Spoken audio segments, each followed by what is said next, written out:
primero, gracias por venir, gracias por estar aquí presentes en esta charla que vamos a tener dentro de los actos en memoria de la figura de San Juan Evangelista, el patrón de los jóvenes cofrades, de los jóvenes patrones de León. Es la primera vez que vamos a dar esta charla, que es un poquitín para conocer más la figura de San Juan, y va a estar a cargo del responsable de la pastoral de Juventud Universitaria, el don Jorge Juan, que es profesor en la Universidad de León, es además el cura de la Asociación de Parroquias de San José, de las Ventas, porque también lleva más parroquias, y bueno, se le ha pedido que nos diese esta charla, y bueno, nosotros encantados, porque bueno, ya no es la primera colaboración que hacemos entre la pastoral y los jóvenes, y la verdad es que estamos muy contentos de que haya estado desde aquí con nosotros. Bueno, le doy también la palabra a nuestro obispo, que nos está apoyando en todo esto, y la verdad que es una alegría. Bueno, muchas gracias, Jesús, y muy buenas tardes a todos. Feliz Navidad. Estamos celebrando hoy a vuestro patrón, San Juan Evangelista, patrono de los cofrades jóvenes, de los papones jóvenes, y yo creo que va a ser un encuentro sencillo, profundo y que os pueda servir, ¿no? Por eso me parecía importante que antes de celebrar la Eucaristía se hiciera un recordatorio y un sentido de la figura de San Juan Evangelista, un apóstol diferente, distinto, joven, como ahora Jorge va a recordar, a comentar que está. Me alegro de que estéis aquí y podamos compartir este momento con todas las limitaciones que tenemos ahora, y en el marco de esta exposición temporal que, como veis, pues está teniendo lógicamente muchos visitantes. La gente tenía ganas de conocer este espacio para lo que ha sido creado, para las figuras de la Semana Santa. Yo decía el otro día, porque así es, que nuestra fe se sustenta, lo recordaré también, en la encarnación, muerte y resurrección de Cristo. De manera que en tiempo de Navidad esta exposición también cobra sentido y nos ayuda a recordar, a hacer memoria y a festejar. Sin más, dejo la palabra a don Jorge de Juan, que él pues, nos ayude a profundizar y conocer un poco más a San Juan Evangelista. Cuando él termine, no vamos a estar preocupados excesivamente del reloj, está todo preparado. Cuando él termine, pasaremos a la iglesia para celebrar la Eucaristía. Mientras se pone, ¿no? La charla evidentemente pues va a versar sobre San Juan Evangelista, vuestro patrono. El apellido que nosotros le ponemos es simplemente para diferenciarlo de San Juan Bautista, ¿no? Bueno, si no, empiezo ya.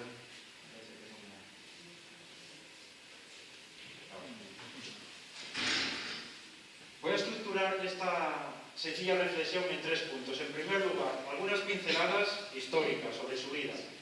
En segundo lugar, su faceta como escritor. Y en tercer y último lugar, el discípulo amado. En primer lugar, algunos aspectos generales sobre su vida. Juan es un nombre que viene del hebreo Yohaná, y a su vez este nombre lo encontramos escrito en la primera versión del Nuevo Testamento, que está escrito en griego con esos caracteres, Yohán. Sobre San Juan, ¿qué podemos decir? San Juan era el hijo de Zebedeo y de Salomé. Aparte de estos datos tenemos otros. Por ejemplo, era hermano de Santiago el Mayor, aquel que vino a evangelizar España, aquel que, según la tradición, se encuentra enterrado en Santiago de Compostela. Y tenemos otro dato a mayores. Era discípulo de Juan el Bautista. ¿De dónde tenemos estos últimos datos? Pues los encontramos en el relato de su vocación, donde se nos dice que en torno al mar de Galilea, o lago de Tiberíades, son diferentes nombres que recibe este mar de Galilea, lago de Tiberíades, lago de Genesaret. se encontraban, por una parte, Simón, Pedro y Andrés, y por otra, Juan y su hermano Santiago. Y nos dice literalmente el texto evangélico. Estaba Juan el Bautista con 2 de sus discípulos.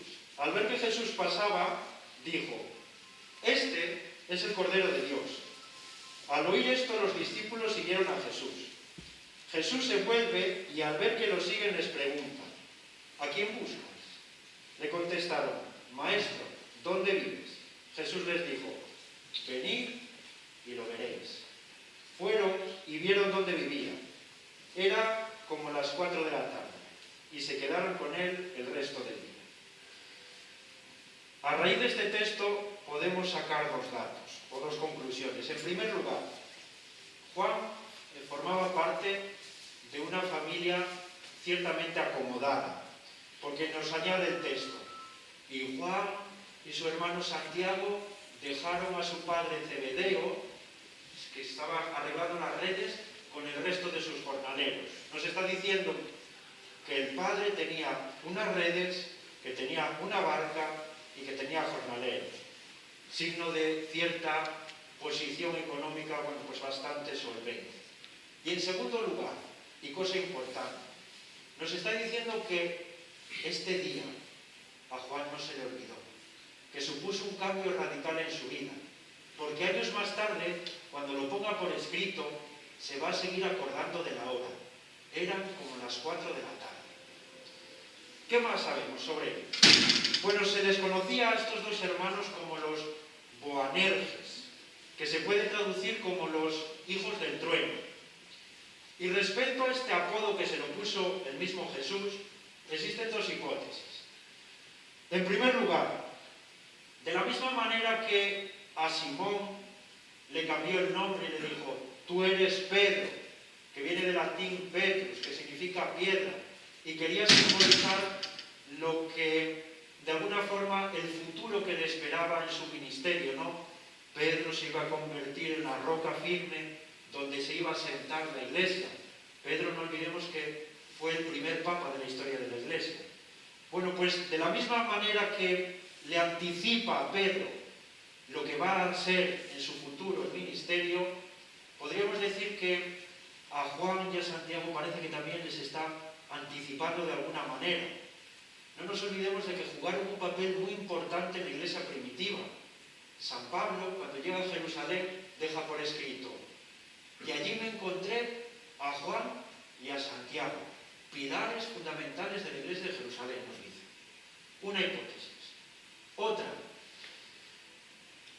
Hay un texto del Evangelio en el que se nos dice que Jesús se dirigía hacia Jerusalén, pero en vez de recorrer la ruta más concurrida de gente, atraviesa por una ciudad que se llamaba Samaria.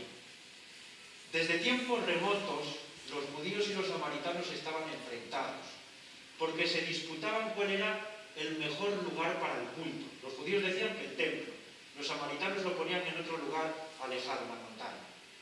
Bueno, pues Jesús envía a 2 de sus discípulos a que le preparen un lugar en Samaria de su camino hacia Jerusalén. Y envía precisamente a los 2 hermanos de Zebedeo. Ellos llegan a Samaria y se encuentran que son rechazados. Vuelven a Jesús y le dicen: «Señor, ¿quieres que enviemos fuego del cielo, que les consuma?». Y el Señor les reprendió. Hay otros que dicen que precisamente el apodo hijo del trueno está basado precisamente en este relato.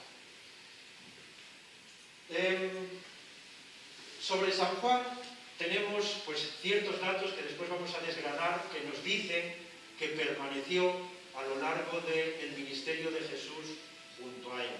Incluso tenemos textos que nos lo presentan pues con un papel muy fundamental en el momento posterior a la resurrección de Jesús.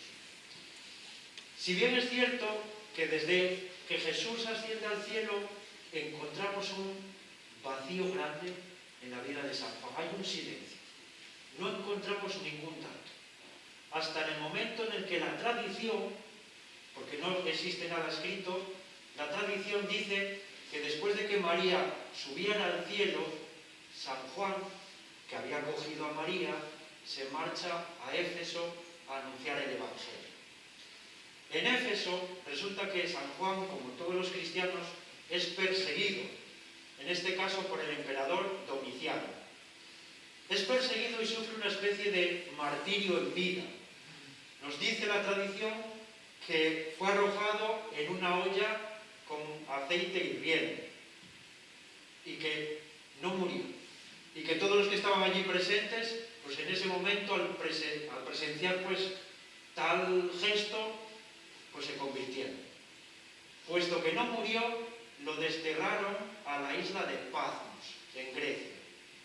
Y desde allí escribiría el libro del Apocalipsis, contemplando cómo los cristianos pues estaban siendo perseguidos. Como no murió de esa manera violenta, sí sabemos también por tradición que murió de anciano. Y los datos de su muerte pues especulan que fue en torno al año 98. Bueno, esto en primer lugar. A San Juan se le suele representar con un águila, porque se nos dice que sus escritos pues son de alta teología, y es verdad. Tenemos muy reciente la lectura del domingo, del día de Navidad, del Evangelio, que comienza diciendo: en el principio existía el Verbo y el Verbo estaba junto a Dios y el Verbo era Dios. Eso, en la misa con niños yo lo tengo que cambiar. Y le ponemos la lectura del día de Nochebuena, porque eso no entienden nada, ¿no? Escritos de alta teología, altura, como la del águila. Hay otras representaciones de San Juan, una pues en la olla hirviendo, referente a su martirio, y otra basada en un libro apócrifo que se le atribuye a él, en el que se dice que un sumo sacerdote le retó para demostrar que formaba parte del grupo de los elegidos del Señor, a que bebiera un cáliz con veneno. Y así lo hizo y no murió. Por eso también se le representa con un cáliz del cual sale una serpiente. Bueno, hasta aquí el primer punto. Algunas pinceladas sobre su vida. Segundo lugar, su faceta como escritor. A San Juan se le atribuye 5 escritos del Nuevo Testamento: el Evangelio, las 3 cartas de Juan y el Apocalipsis. ¿Qué tenemos que decir sobre esto? En el Evangelio en ningún momento aparece la rúbrica de Juan. El Evangelio se atribuye, porque así lo pone, a un discípulo que formaba parte pues, del grupo de los preferidos del Señor, el discípulo amado. ¿Desde cuándo se piensa que el discípulo amado se corresponde con San Juan? ¿O por qué esa equiparación de discípulo amado y San Juan? Juan creó, como era costumbre en aquella época, un grupo de seguidores en torno a él. De ese grupo de seguidores había alguien, que quizás no suena el nombre, que se llamaba Policarpo, que fue un famoso obispo de Esmirna, de los primeros siglos, evidentemente, del cristianismo. Bueno, este Policarpo, a su vez, tenía también un grupo de seguidores, entre los cuales había un obispo que se llamaba Irineo de Lyon. Y este dejó escritos. Y en sus escritos se dice que San Juan, el evangelista, era el discípulo amado. Desde ese momento consideramos a San Juan como el autor del cuarto evangelio. Respecto a las cartas, ahí pongo. La primera carta que se le atribuye, estas cartas se le suelen llamar cartas católicas. Católico significa universal. Y se le llaman así porque los destinatarios no son comunidades concretas, por ejemplo, judíos o los griegos, sino que están destinadas a toda la Iglesia. Bueno, pues la primera carta no sabemos quién es el autor, es anónimo. Y las otras 2 sabemos que las escribió un presbítero. ¿Por qué nosotros las atribuimos a San Juan?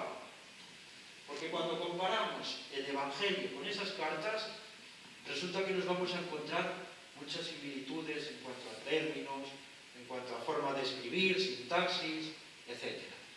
De ahí, pues, esa similitud y esa atribución. ¿Es algo fijo? No, pero existe mucha probabilidad, ¿vale? Y el Apocalipsis tampoco sabemos si pertenece a Juan el Evangelista. Si bien es cierto que aquí sí lo firma un Juan. Si recordáis el capítulo 21, muy famoso, comienza diciendo: yo, Juan, vi un cielo nuevo y una tierra nueva. Así comienza. El autor se llama Juan. Y desde época muy antigua se pensó que fuera Juan, el discípulo amado, el autor del cuarto evangelio. Bueno, segundo punto, culminado. Su faceta como escritor. Nos vamos ahora al tercer punto. Juan, el discípulo amado. Como decía antes, desde época de San Irineo de León se piensa que el evangelista es el discípulo amado.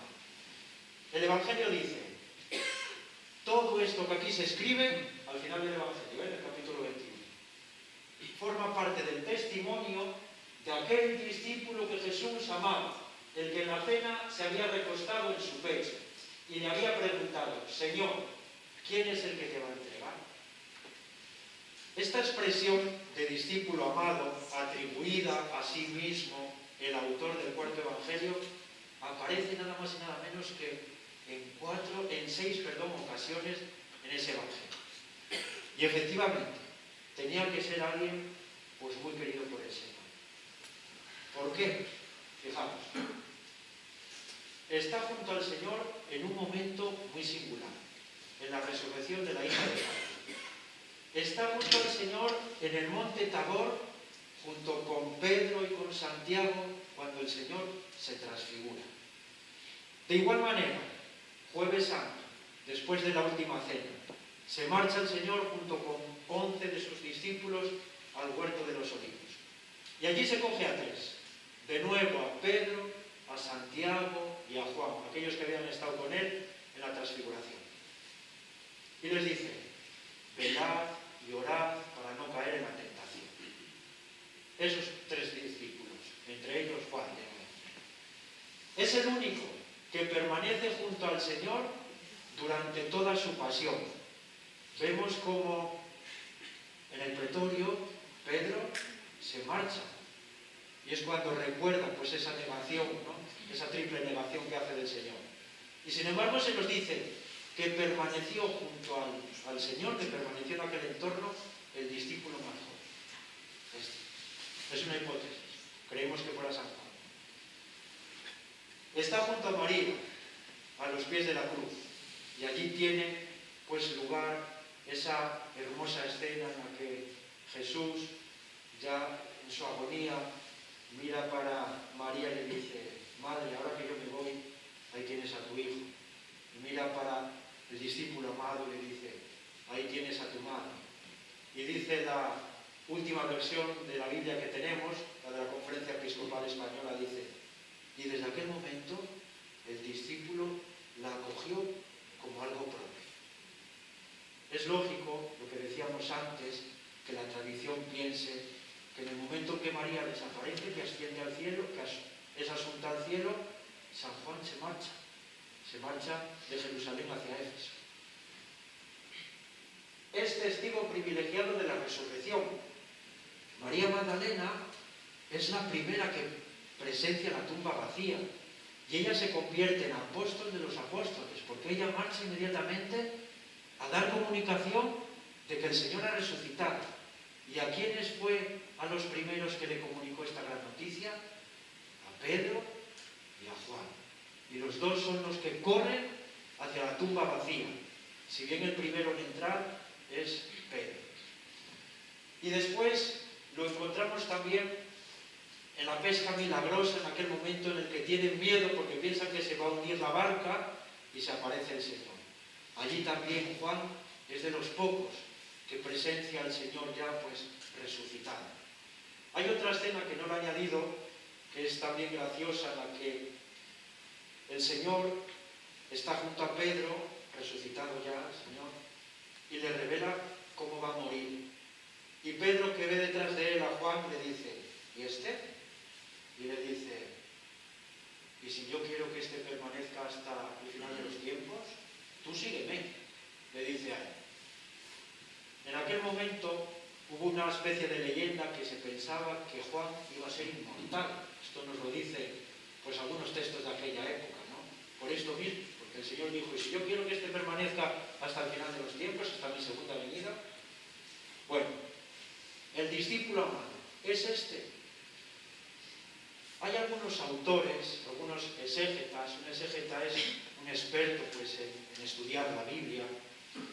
Concretamente, pues uno muy conocido que se llama Raymond Brown, que es un gran conocedor del Evangelio de Juan, y hay otro que se llama Krager, que dicen que esto del discípulo amado es una hipótesis, que realmente no hace referencia a una persona concreta, sino que es algo simbólico para reflejar cómo debe ser el auténtico discípulo del Señor.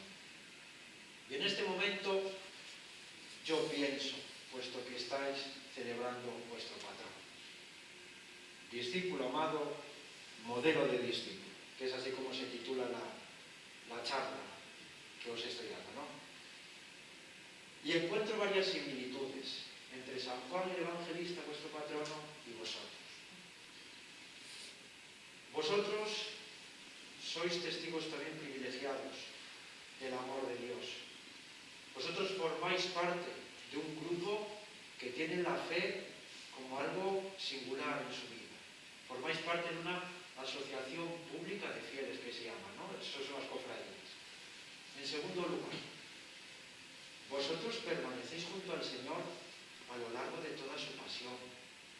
En tercer lugar, vosotros estáis junto a María. Muchos de vosotros portáis a la Virgen María, ponéis vuestro hombro en el momento doloroso en que María se encuentra a su hijo crucificado, de la misma manera que Juan puso su hombro a María en aquel momento en el monte Gólgota, ¿no? Vosotros acogéis en las casas de vuestras cofradías esas figuras que representan a María, igual que el discípulo amado acogió a María como cosa propia. Vosotros incluso sois testigos privilegiados de la resurrección de Jesús, porque presenciáis también pues, ese encuentro precioso en el que se convoca aquí a todos los papones, a todos los cofrades, en el que se dice, Cristo ha resucitado, de la misma forma que Juan fue testigo privilegiado al encontrarse la tumba vacía. Entonces, mi invitación es, pues en esta tarde, a que esta comparación, esta analogía, no se quede simplemente en algo simbólico, sino que se encarne, ¿no? Sino que vosotros os convirtáis en auténticos Juanes, auténticos discípulos amados, que ese reto de ser modelo de discípulo, vosotros o nosotros lo cojamos y lo hagamos bien.